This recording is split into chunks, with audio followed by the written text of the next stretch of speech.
Sahabat Aceh TV 1, kali ini saya akan menceritakan tentang Masjid Islamic Center Lok Semawe. Islamic Center bukan sekedar masjid agung di jantung kota Lok Semawe.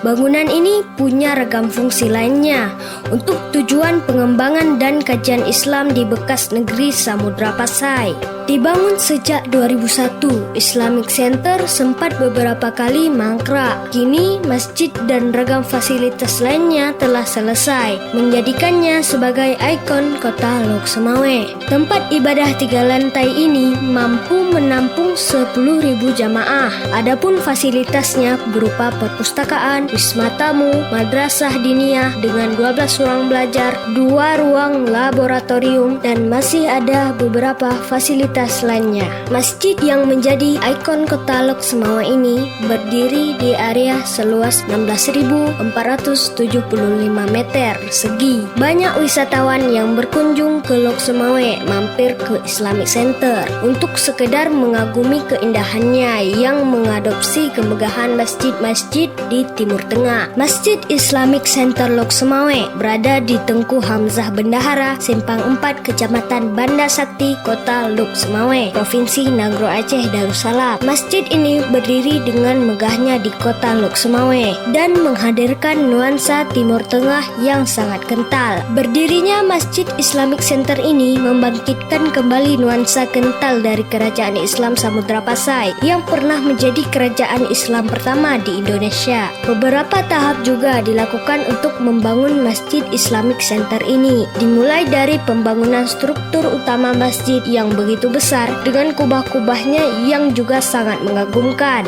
Kehadiran masjid ini juga bisa menjadi pelipur lara bagi rakyat Lok Semawe saat bencana gempa dan tsunami yang menghancurkan wilayah tersebut pada tahun 2004 lalu. Pembangunan masjid ini didasarkan kepada uraian sejarah sebelumnya, di mana kejayaan Islam Samudra Pasai ingin dikembalikan, serta keseluruhan fungsi totalitas masjid sebagai pemersatu umat juga turut dimasukkan ke dalam gagasan pembangunan masjid nan megah ini. Gagasan pembangunan masjid dan Islamic Center Lok Semawe ini berasal dari beberapa tokoh ulama serta cendekiawan yang berada di wilayah Aceh. Demikian video kali ini, sampai berjumpa di video selanjutnya.